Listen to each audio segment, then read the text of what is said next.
leagues. Yeah. Some of them are, even competing at national levels in different things. So they already have kind of their life figured out. Yeah. And they have to come to school. And so it's a balance of trying to accommodate their Both ambitions and their passions, Yeah. and also trying to show them the importance of education as well. Correct. So I always have these conversations with my E11s, for instance, that there's nothing wrong with being, an educated soccer player. Yeah. You can be an educated soccer player, it's okay. So you can still have both. Correct. Yes, so that kind of balance Yeah. with the older ones. But with the younger ones, they are more, relying on you to shape and to point out, a few things, their strengths. Yeah. Try to, amplify the strengths that they have, trying to, help them to get that identity, footing. Correct. And also to shape their, confidence. And yeah, so for the younger ones, a little bit more of, trying to show them who they are, Yeah. trying to help them figure it out by themselves as well. Yeah. And the E11s just, trying to cement what they already know, and, pointing out a few strengths that they can maybe work on. And yeah. Yeah. Would you say there's a better sort of age to teach, or they are, each category has its own challenges? You know what? I think it all depends on how you create the rapport. Okay. With my year sevens, we relate differently. Yeah. For them, I'm like big sister, like mom to them, like teacher, like Yeah. the person they come to report that somebody else has called me so and so, And then Yeah. for the E11s, Yeah. they are more like, these are people that we are going to find at work very soon, Yeah. and maybe even work with. Correct. So we are kind of relating at a teacher level, Yeah. but also as a big sister level. Yeah. So so you just have to balance. But I think I don't have like a preference. Okay. I relate with them differently. That's You how must I've be a been very doing good it. teacher, That's Pamela. how I've been doing it. Yeah, I do Yeah. have a friend who is a teacher, and he actually prefers the young ones Yeah. more than the all sort of the young adults, because of what you've just said. These guys, they have the other professions as well. Yes. Sports and things like that. And he says the concentration level sometimes is so hard in class for that age limit. Yeah, So, they're already focused on something. Yeah. They're focusing on getting into Adelaide United, for instance. Yeah.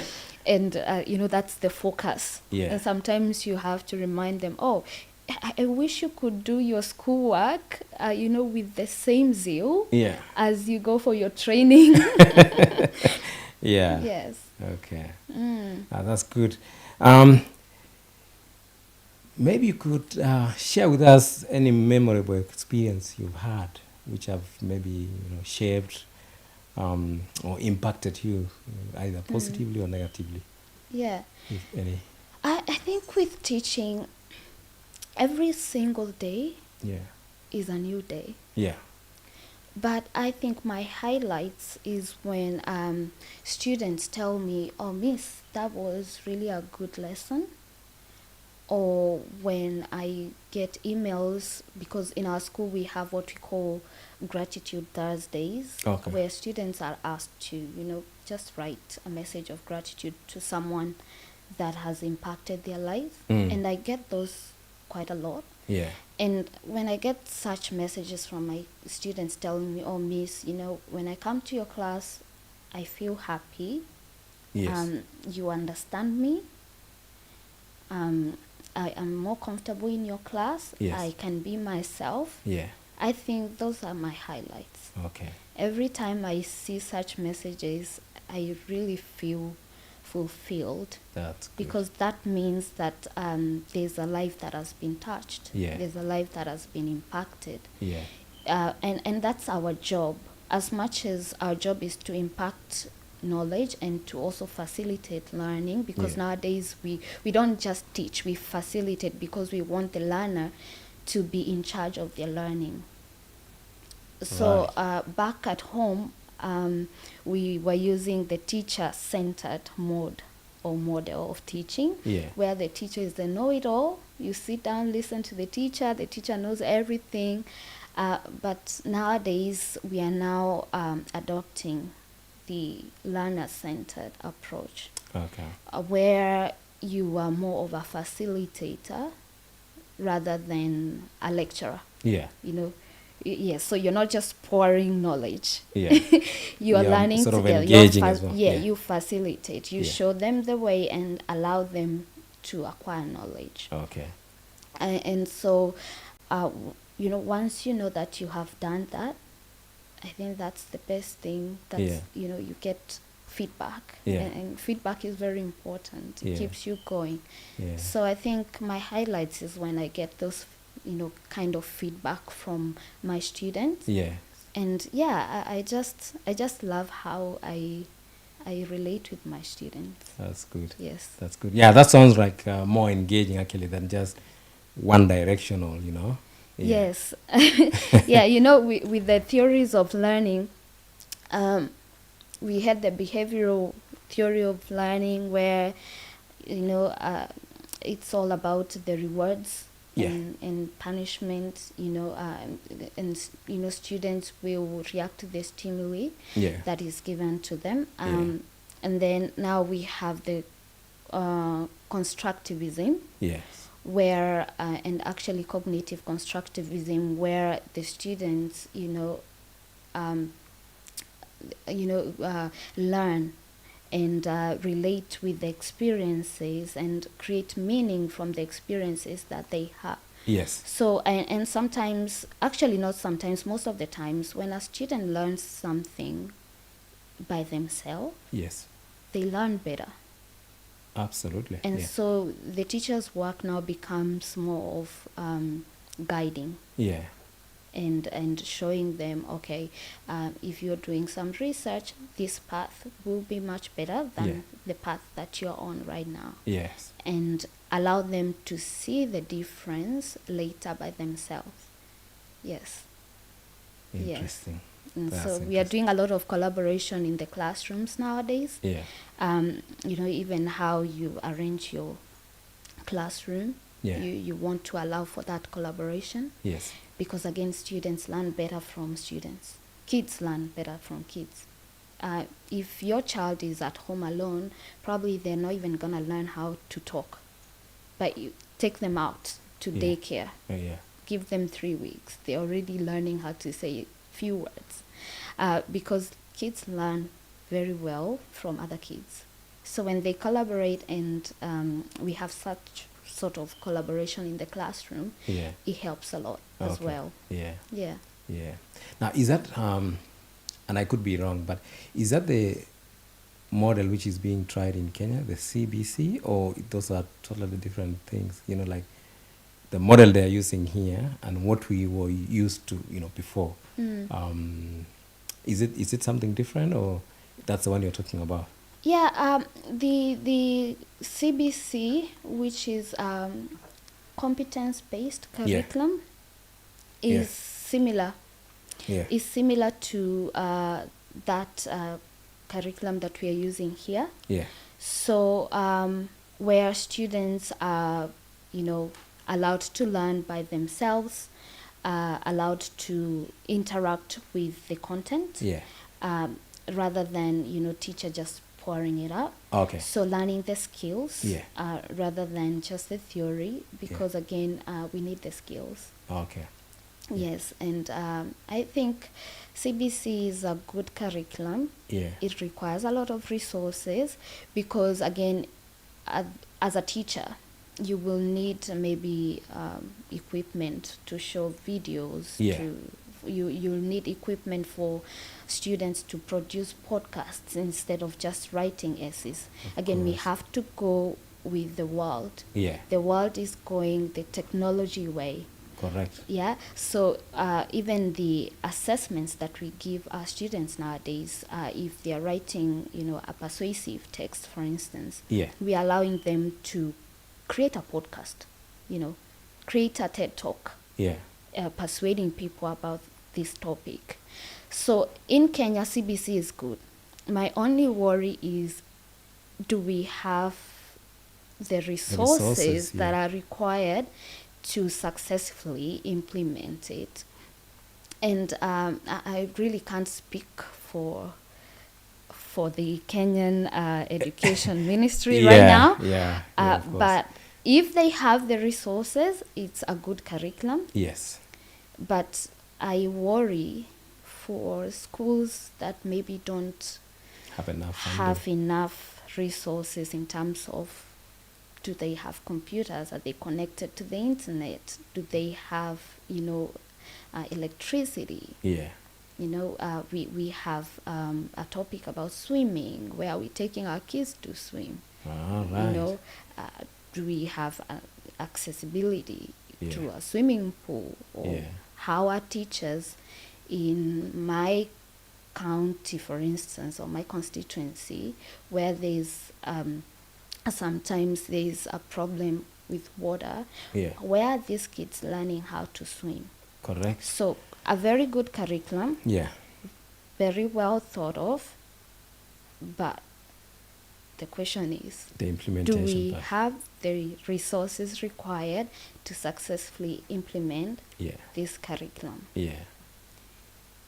If we don't have resources, are we doing something about it? Hopefully they are doing something about it. I think we'll stop there. I think for now. Thank you very much, Pamela. Now that's we'll take a short break. We'll be back. We are really learning a lot from you, Pamela. Very knowledgeable indeed. That's really your area. No wonder, Mom wanted you to pursue that career. She's You've always got telling me that I know you are a teacher, and I'm like, how do you know I'm a teacher? You've got it for sure. Yes. So viewers, we'll take a commercial break, and then we'll be back shortly. Thank you very much. Continue watching. Yeah, man, what a beautiful day, what a beautiful time, what a good season to be. We're enjoying ourselves just in the streets, Upper. And you've been watching Casa Weekly Show. Has it been impacting your life? You know what? We want to hear your story.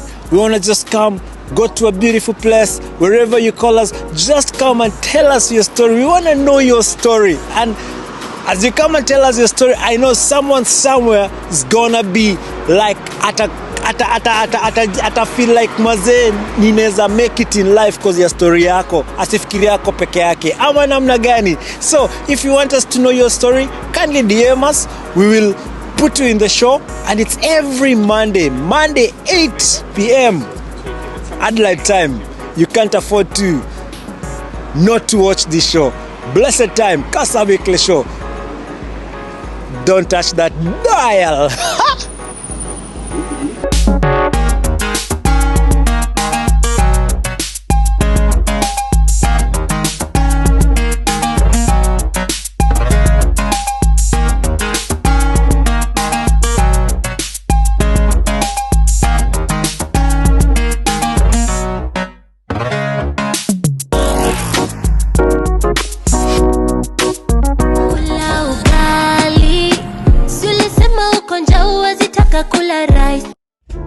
Tumekuja leo, tuko hapa Intercon kuangalia venye kaugali kako. Niko hapa na Emmanuel, team from Casa. Emmanuel, unaonaje ugali? Guys, let me tell you, the ugali here is very authentic. You've been wondering where you can get the authentic ugali ya mama ntilie pale home uko Adelaide. Then worry no more. This gala on the June of 8th, the ugali here is perfect. It's smart. We are just from testing it, and let me tell you guys, wow. Tantalizing. Wow. Tantalizing. Wow. Musikose, kosa uchekwe. You can't afford to miss this. Get your tickets. 8th June, get your tickets. Go to our Casa website. See you there. Reserve your spots. Tickets selling out quite fast. And wacha tuanje ugali. Meanwhile, reserve your tickets at casa.org.au. Bye. Bye.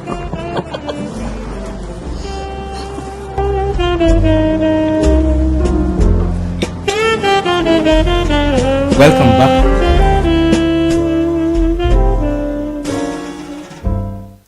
Welcome back, our viewers. Again, today we have Pamela Karimi, a teacher here in Australia, in Adelaide, very passionate, and we are really learning a lot from her tonight. Thank you very much again, Pamela. Thank Now you. we're going to switch gears, and we'll be talking about Swahili School. Okay. I know I've met you in Swahili School teaching our kids. Yeah. My daughter really, she really loved what you're doing.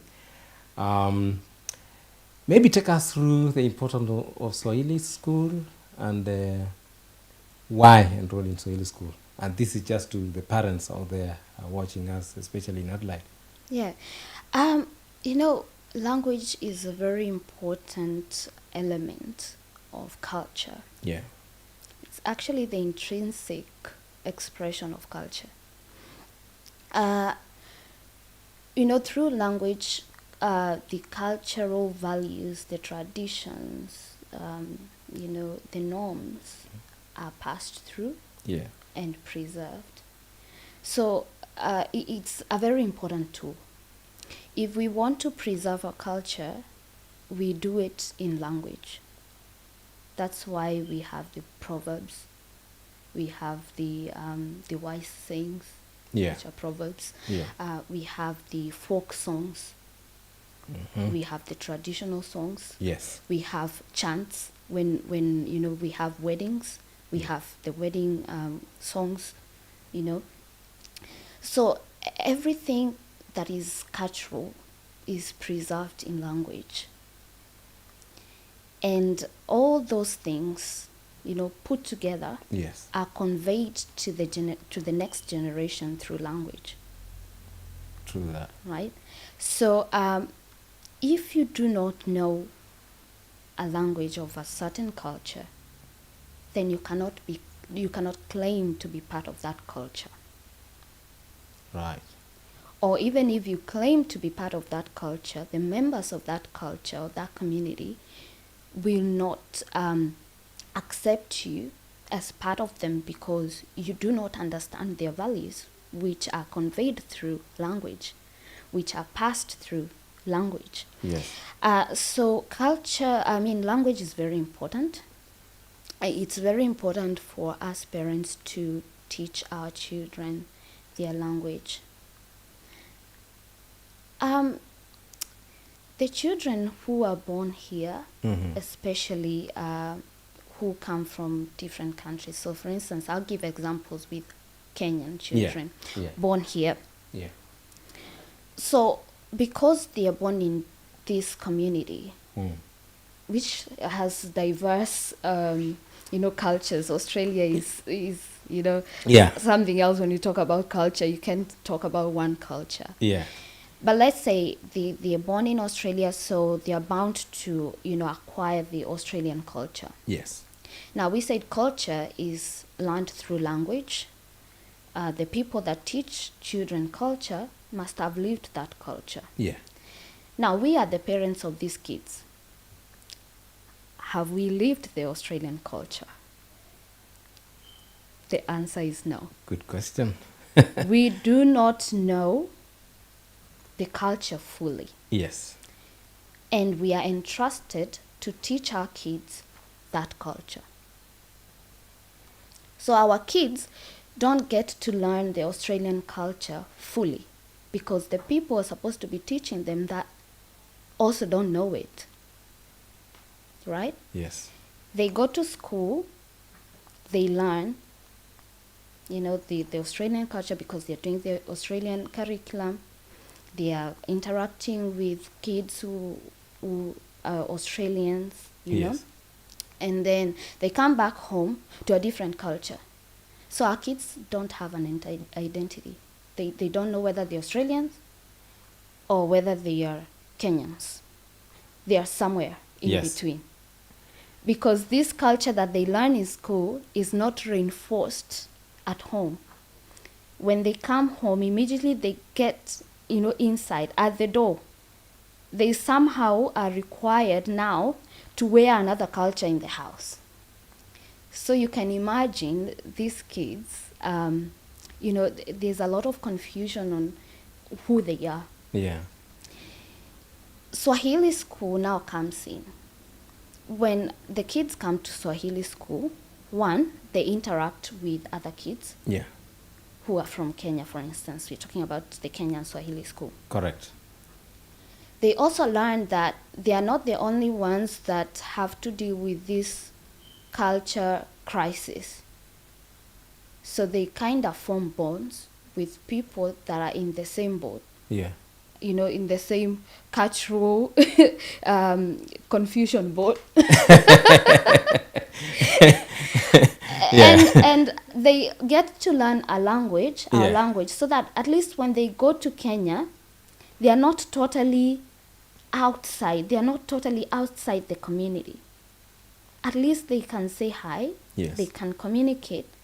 They can socialize. True. It's through language that we learn how to socialize, how to empathize, how to even mourn with people. Yes. How to celebrate. Yes.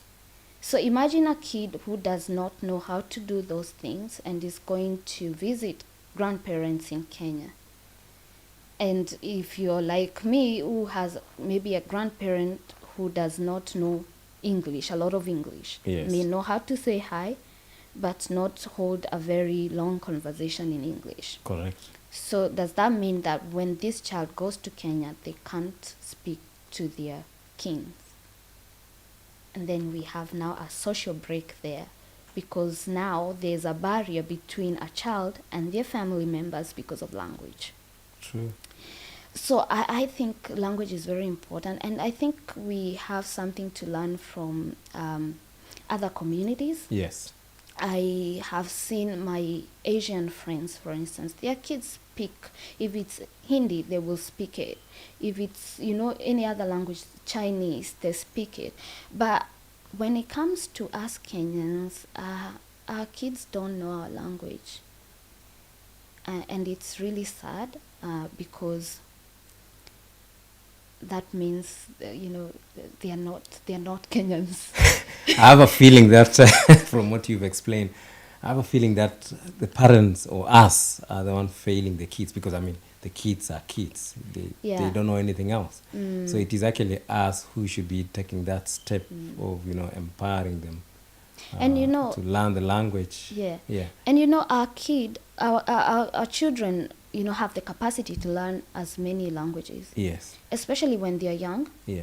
The language acquisition device is really active, and that's evidenced in research. Yes. And so a child is able to learn many languages, especially when they're young. Yes. So I would encourage parents to impact that language skill. Let our kids learn English and also learn Swahili. Yes. They will learn English because that's the the mode of communication here. Yeah. And that's their first language anyway, because when they're born here, that's the language they speak. Yeah. But it's also important for us to teach them their language. Yeah.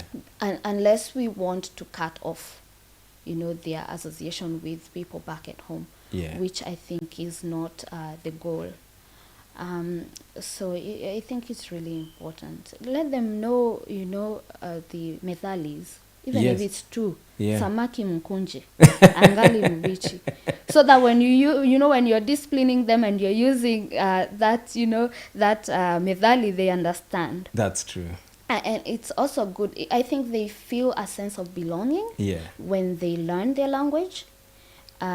So it's very important. And I think maybe one day we'll have, some of the kids that have gone through Swahili School to tell us, their experience and if, it impacts them. Yeah. Because maybe we might be talking on their behalf and Yeah, that's true. Maybe they know better. maybe they know better, but Yeah. I think it's important to learn the language. The reason why we learn English and why we're thriving in this country, for instance, is because you know the language. That's true. You can go to an interview, you can go to school, you can learn, Yeah. you can go to an interview and pass it, you can work with people. Yeah. If you didn't have the language, would you do that? the answer is no. And somebody will ask, okay, my child might never work in Kenya anyway. Yeah. So why do they need to learn Swahili? Yeah. So for our kids, really, learning Swahili is not because of the commercial benefit of it in terms of, or the economic benefits of it in Yeah. terms of working, but it's for the social, the social element, the social aspect of this kid. Yeah. And social aspect of a person is very important. When work is not there, when friends are not there, is family. Yeah. And when you can't speak to 50% of your family because you don't know the language, it's catastrophic. It is. So it is actually. important. Let us not be short-sighted. Yeah. Because if you're just looking at the life of this child here in Australia, Yeah. what we are doing is, we are really cutting them off. They have family, and African culture, is centered around family. Yes. It's centered around community. Absolutely true. A child, you would discipline your neighbor's child back at home. True. Yes. So are we living that culture? It How should not can be we like that. ensure that we don't leave that culture behind? We need to empower kids. It's not cool when our kids can't speak, the language, at least Swahili. Yeah. Even if they don't learn the native language, at least Swahili, At least because Swahili is a national language. Yeah. Yeah. Yeah. Yeah, I like the way you've actually tied it, with the identity as well. Yeah. It reminded me of this kid. We watched him grow, in this culture, and I think initially, I guess he thought he was an Australian, and later on in life, you're talking about, someone growing up from, when he was 4, 5-ish. By the time he sort of opened his eyes, he was about maybe 18, and then he realized, actually, I'm actually black for once. I'm a Kenyan, but now I can't even speak the language. So who am I? And he went through some challenges, and because of that identity. So yeah, what you said is very key. Yeah, very so important. the identity crisis is something that we need to be very watchful. Yeah. Being very grateful for, being in this country Yeah. that has given us opportunity, Yes. but also not forgetting our roots. Yeah. Kwa sababu mwacha mila ni Ni mtumwa. mtumwa. Very key. Very key. Thank you very much for that. Asante sana. I'm just thinking for someone, let's say, who is, key in learning Swahili, and, I'm now thinking of not just targeting the Kenyans. I'm Yeah. talking of even just a tourist who wants to go to Kenya. Do we have any resources for them in Swahili School? So the structure of Swahili School at the moment, I think, does not accommodate the adults. Yeah. I think something that is in the pipeline. Okay. Thinking about it, because there are so many people that want to learn Swahili. Yes. Swahili is becoming a very a notable language in Africa, for instance. So Yeah. many countries speaking Swahili. Yeah. I think there was also some times back, it was being proposed to be the continent language. Oh, yes. Because, so many countries are now speaking Swahili. Yeah. And, Africa is a destination for tourists. Beautiful sceneries, beautiful natural resources. And many people that go to Kenya, for instance, for safaris, Yeah. would benefit really if they know, how to transact in Swahili, how to say hello in Swahili. Yeah. Because that's the only way they're going to experience the social aspect of the country. Correct. Because other than going for safaris, Yeah. what Kenya gives you is the social feel. Yeah. How we embrace our visitors, how we welcome them, how we sit at the table together and share a meal. Yes.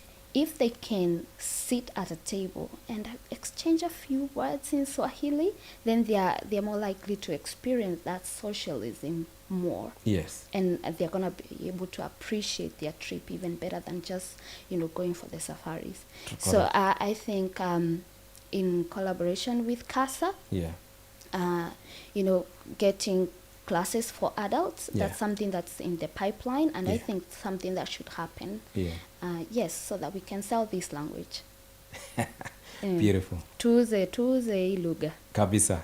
Kabisa. We have to put more energy, especially as parents. Yeah. I know the teachers are doing their part, but I think as parents we really need to pull our socks. Yes, to make and, sure and that- also, sorry to cut you, Yeah. and also, can we actually get to a point where Swahili is taught in schools? Yes. Indonesian is being taught in schools. Yes. French is being taught in school. Arabic is being taught in some schools. Yeah. Are we gonna get to a point where we're gonna teach Swahili in Australian schools? I think that should be the focus. That should be our long-term goal. Absolutely. To make Swahili so lively Yeah. that we can get it into the mainstream, Yeah. system of education. Yeah. And have some kids who would want to learn Swahili, and then we'll have our kids learning Swahili in the school. And then they also not feel like this another burden, because kids will also feel like, oh, I just spent the whole day on Friday at school, Yeah. and I have to go to Swahili school. What if we have Swahili as In the one of the mainstream. language Yeah. that's taught in school? That will be so good. And then we'll also be having Kenyan teachers coming here to teach it, Absolutely. Why not? right? And maybe along the line they could, I don't know, but we could even have it in the, contributing to your SAYS, like. Exactly. Yeah. Exactly. It's being taught So- in the US. Yeah. Yeah. So you know what? I think people should watch this space. We will get it there. Yeah. We will get it there. As I said in the beginning, if you want something badly, you achieve it. So if we are very serious about it, there's no reason whatsoever why we can't have Swahili in the curriculum. Absolutely. Absolutely. Yes. Thank you very much, Pamela. We are almost at the tail end of our program. Yep. I'll ask you maybe one or two more questions. Okay. So in terms of now Swahili School, I know you've really labored at length.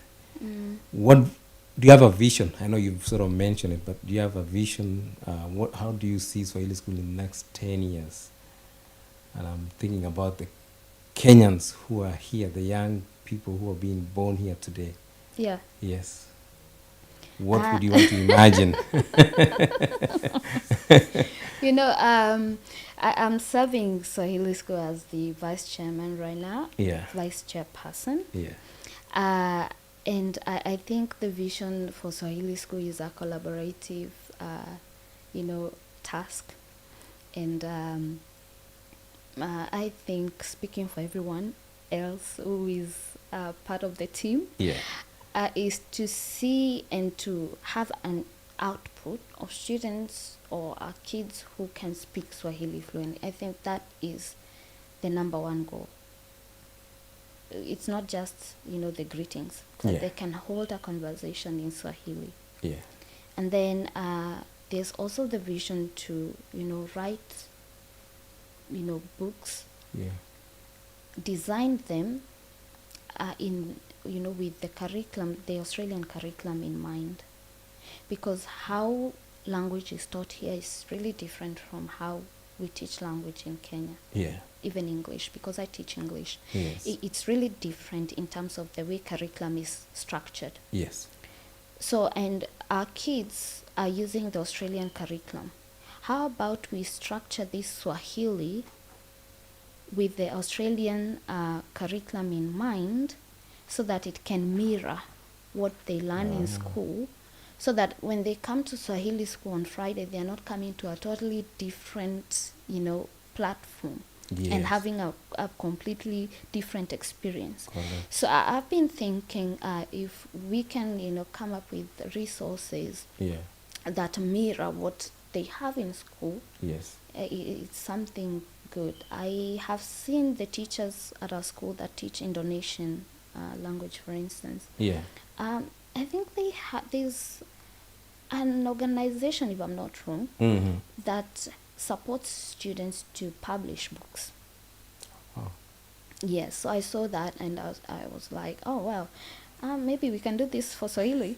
That's Maybe another something level that for I sure. will follow up. Yeah.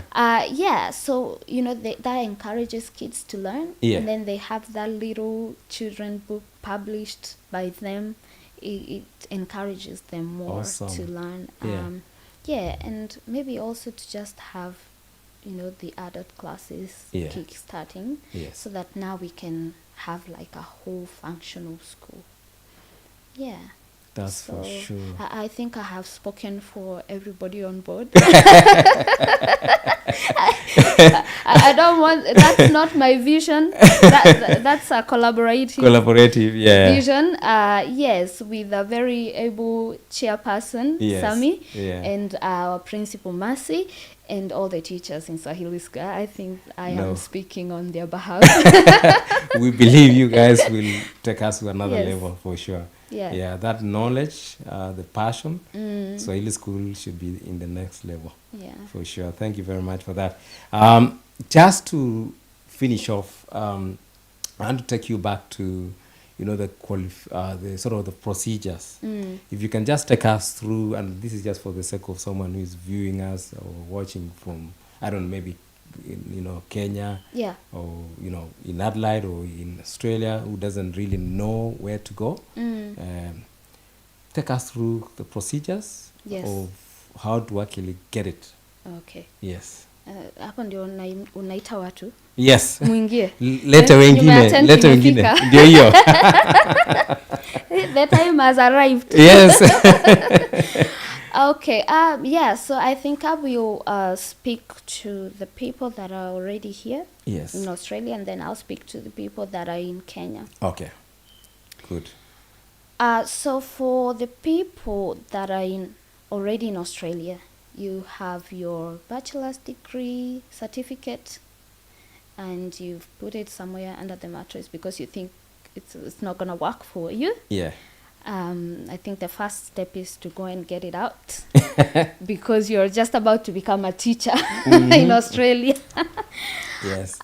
Yeah, so the process of registration comprises of 2 stages. Yes.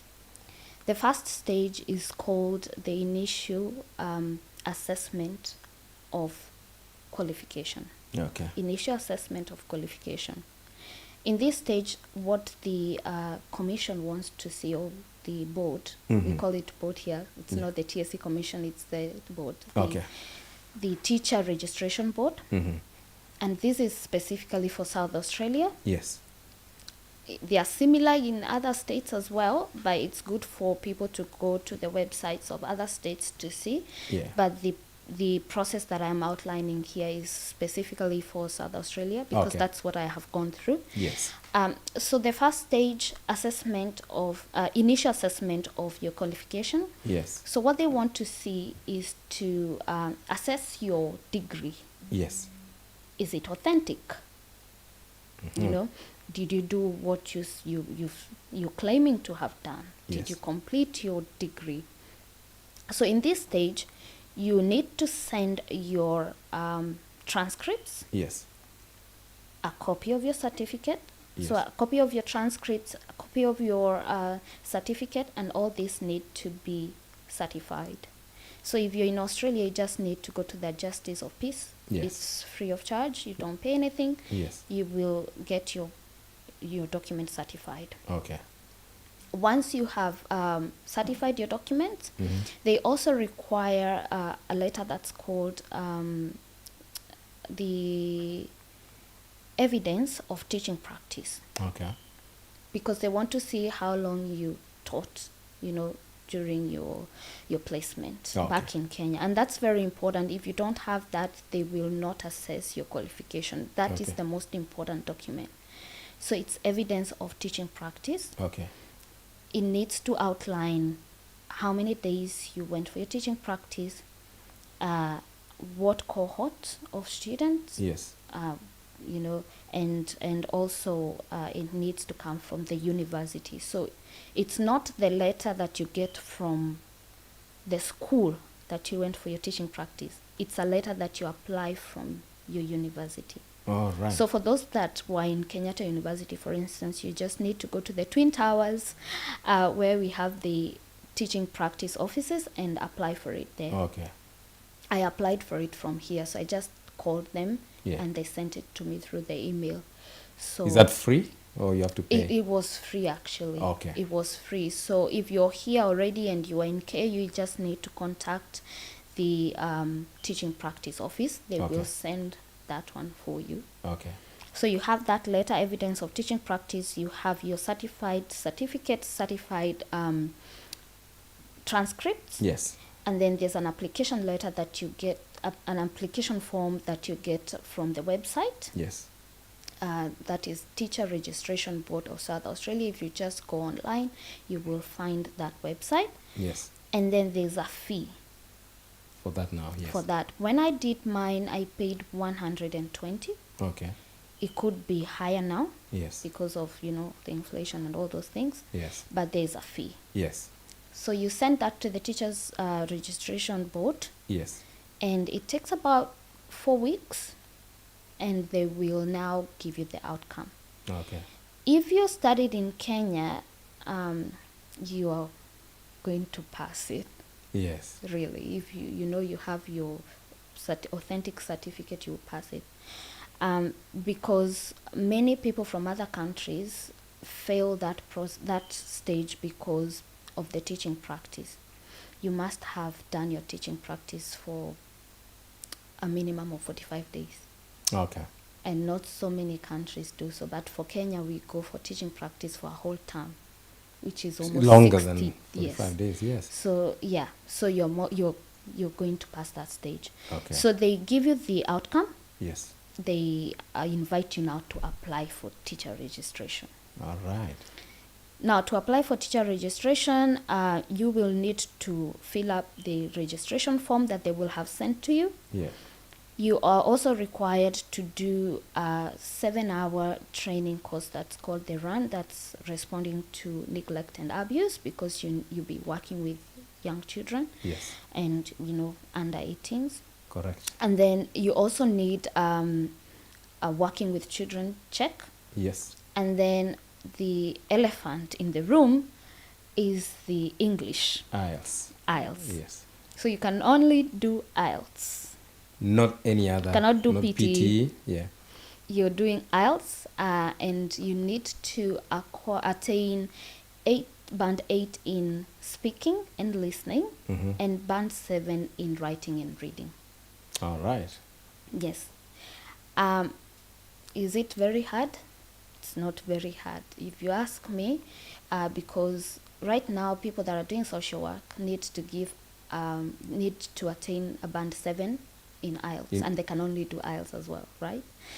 And then for us, the only difference is that you need to get a band 8 in speaking, and we are blessed because in Kenya, English is the mode of instruction. Correct. So at least Kenyans can speak English. Yes. And then listening, you do practice, you pass. Once you have gathered all those things, Yes. send them back to Teacher Registration Board. Takes about, again, actually 3 or 4 weeks, and you're a registered teacher. You get a response. Yeah. You get your registration. If you want to apply for state nomination, Yes. permanent residence 190, you need to work for 3 months. Those 3 months, you don't have to be a permanent teacher. You can work as a TRT, which is temporary relief teacher. Yes. So it's where you just go to fill in for teachers maybe who have called in sick, or maybe who are engaged with professional development training. Okay. Yes, so are you required to do number of hours during that period, the 3 years? So 3 months. Oh, 3 months, sorry. 3 months. Yeah. I think, I can't quite remember the number of hours, but it was 3 months. Okay. It just says 3 months. Yes. Yeah. And then if you don't want to go the 190 way, Yes. you can go the 189 way. Okay. The 189 way, you don't have to have the experience. Okay. You just need to send your Documents straight your away. document, direct, yeah, expression of interest. Yes. And for 190, especially in South Australia, because we do not have teachers, So there's a shortage. there's a serious shortage of teachers. Okay. Because right now, what schools are doing is that they are employing teacher students Yes. who are in their third year. As long as you've done, I think you've gone for placement, your second placement, Yes. then you can apply. Because we don't have teachers. There's a serious shortage. Yes. So for South Australia, 190, they respond quickly. I sent my expression of interest like on a Friday, Yes. and on a Monday they had already invited me to apply for 190. Just over the weekend. Yes, Wow. yes. That's magic for That's sure. fast because these are the professions that they need right now. Yeah. You know, we still need nurses, but we have so many already. The education sector is lacking professionals. Yeah. Yeah, is lacking professionals. So it's a good pathway. Yeah. That's For a really teacher. good. Yeah. Because Yes. I think we've only focused on the medical side of Yes. things. We've actually forgotten other professionals, and I think teaching is one of those which is high up there. You know. Yeah. So for those that are in Australia, Yes. you know, take up the challenge. Yeah. You know, I tell my friends, after I got my registration, I made it a point to spread this word. Good. And right now, I know of about 5 Kenyans Yes. who are already teachers between 2022 and 2024. That's amazing. Yeah, Yeah. they are all over. We Okay. have some in Port Augusta, we have some here in Adelaide, we have some in Canberra. Yeah. We have another one who called me the other day, is in Melbourne, and he's already gotten a job. So it's the information that we were lacking. Information is key. Yes. Yeah. So for all teachers who are here in Australia already, Yeah. take up the challenge. Go and do your IELTS. If you fail once, go and do it again. Yeah. You fail twice, do it a third time. Yeah. Yes. I know a teacher that had to do it almost 10 times, Yeah. and now he's teaching. And you know what? I said it It's depends worth on it, how actually. badly Yeah. you want it. It's worth it for sure. Yes. Yeah. Yeah, and so that's a pathway for people who are here. For people that are home, Yes. maybe you don't want to spend a lot of money to come as a student. The pathway is similar. Okay. So what you do is you do your IELTS, of course. You need to get that band. Yes. 7.5, so 8 in speaking, 8 in listening, 7 in reading, and writing. 7 in writing as well. Yes. And then you can apply for your skill assessment Okay. directly, because the skill assessment, ITSO, does not really care whether you're now a registered teacher here, as long as you can show that you're a registered teacher in Kenya, Okay. so you can do your skill assessment. All right. And they can also do the first, the first initial stage, Yes. that assessment of qualification. Yes. They can do it from Kenya. All right. The only thing that they may not be able to do from Kenya, and this one I'm not sure, is the registration, because you need to do that run, and I'm not sure whether it's offered overseas. Okay. I have to check that. Yes. But once they have done their English, they can send in their skill assessment. Beautiful. Yes. Yeah. Yes, and then I think I will find there's somebody who has migrated to Australia from Kenya Okay. on skilled visa as a teacher. Maybe Yes. we can find them and maybe give them a chance to explain how they went through it as well from Kenya. That would be terrific. Yes. Yeah. Yeah, because anyway, when you talk about skill assessment, even from Kenya, we're talking about $800. Yeah. It's a lot of money as well. I mean, yeah. Kenyan So standard for yeah, sure. you don't want to tell people well, do this.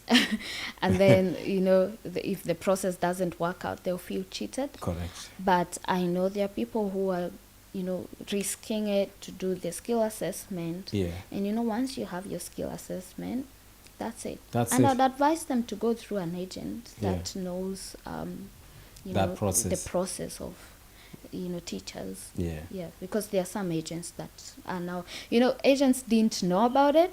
When I was, actually, let me digress. Yes. When I was applying for my 190, Mm-hmm. I went to a certain agent, names withheld. Yeah. They did not know how to go about it. Okay. They actually told me, no, you can't apply for this one. I told Yes. them, open the occupation skill list for South Australia. Let me show you. Yeah. It So exists. I ended up showing them and ended up paying the agency fee. The agency fee. They But should have paid from- you back, yes, I Yeah. think I was the first teacher that they have ever helped to, apply for the visa. Yeah. But after that, now they have applied for so many people. Now they've become experts.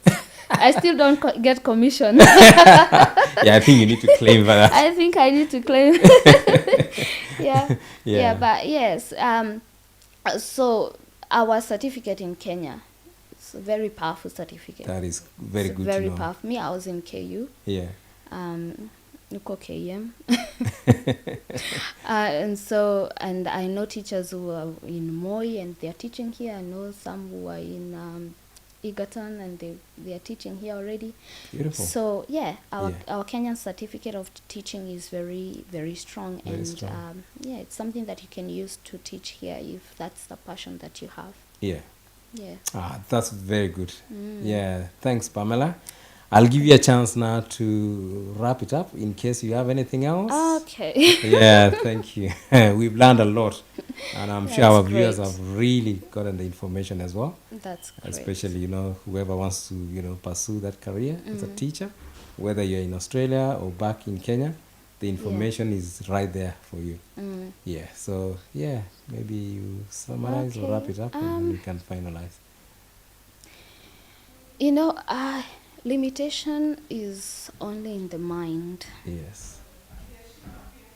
So anything that you find to be difficult, that difficult aspect Yeah. only exists in the mind. Right. And so it's upon you Yes. to eliminate that limitation Yes. by one, believing in yourself, two, taking risks, and also accepting to do the work. Yes. Put in the work to get what you want. Yes.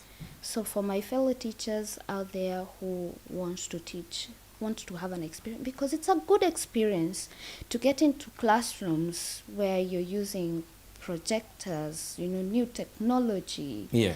where all your kids have laptops. So if you're assigning assignments through software, it's a beautiful experience. Yeah. Where you have a small class of 20, 25 teachers in our country have 56 students in one classroom, and that's a good school that has 56. Wow. It's a good experience. Yes. And it's something that you can come here, have that experience, and take it back home. Absolutely. Come and learn how students with a disability are treated. In Kenya, the system is so rigid. Yes. Every child has to go through the curriculum the way it is. It's not inclusive. Doesn't matter whether this child is having a learning disability, learning difficulties, or learning needs. Yes. Then you come here and you understand, if for instance I'm teaching a persuasive text, I want to teach a child how to persuade people, convince somebody about Yes. something. Yes. What's the goal? Is the goal writing 600 words essay, or is the goal getting the skills to persuade? Right. Once you answer that question, and the answer will be it's the skills that you want to impact. It has nothing to do with how long an essay yes. a child will write. Then there's this child that has learning needs. Yes. who will not write 600 words because maybe they don't have that much, a long span concentration. Yes. And you want them to write 600 words. Actually, that's being cruel. Yeah. So what about you adjust this assessment for them? Let them write 200 words. Yeah. But in those 200 words that they've written, let them show that they have the skills of persuading. Or if they can't write at all, maybe they can talk, how about they record themselves speaking? So that now we diversify and modify the assessments. We are not asking the students to submit equal papers and equal outputs, yet they are not equally gifted. Absolutely. And when you notice that this child has a learning need, for instance, how are you supporting this kid? Are you now telling them if they can't write 600 words, they are, they're not supposed to be in this class? Yeah. So you get to learn a lot when you step out. For me, it felt like I was stepping out of my comfort zone. There are some things that I had to learn. Yeah. There are some things I had to, stop learning. There are things I had to adapt as I went through. And I think it's made me a better teacher, a teacher who understands kids more and who is more keen on not really getting that uniform output, but making sure that every child in my classroom feels, taken Supported. care of and supported, and they're given an opportunity to learn. So when I'm reading novels, for instance, there's some kids who will be listening to an audiobook. Yeah. And there's some kids who will sit down and read.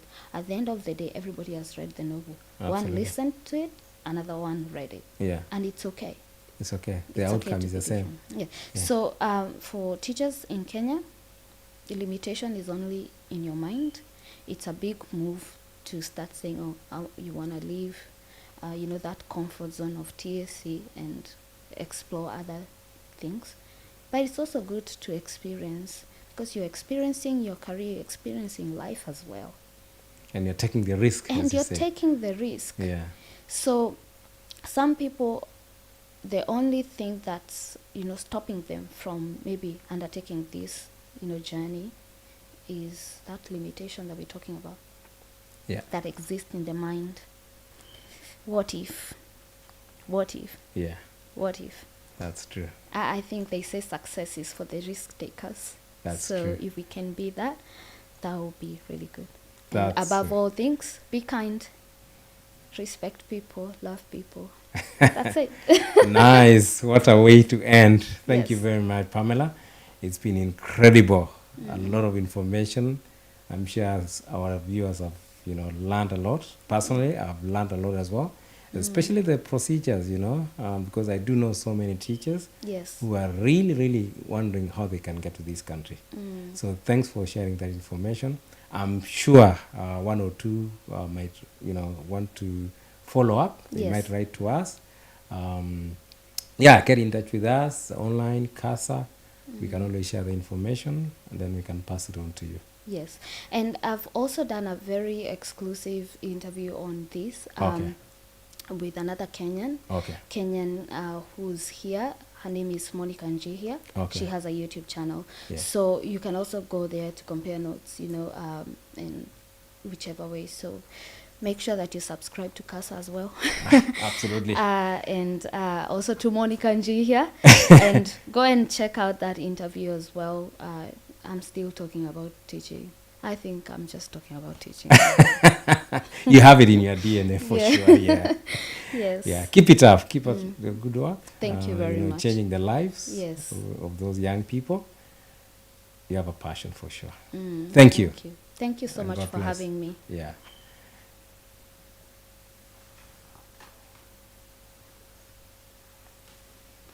Yeah, man. What a beautiful day, what a beautiful time, what a good season to be. We're enjoying ourselves just in the streets, and you've been watching CASA Weekly Show. Has it been impacting your life? You know what? We want to hear your story.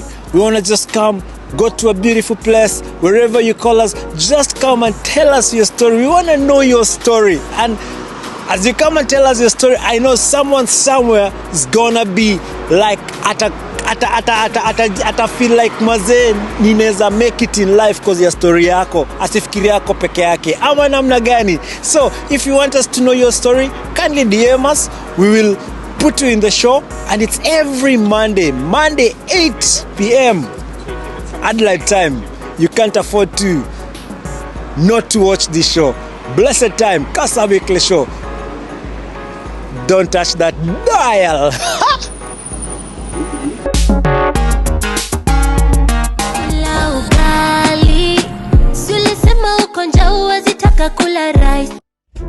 Tumekuja leo, tuko hapa Intercon kuangalia venye kaugali kako. Niko hapa na Emmanuel, team from Kasa.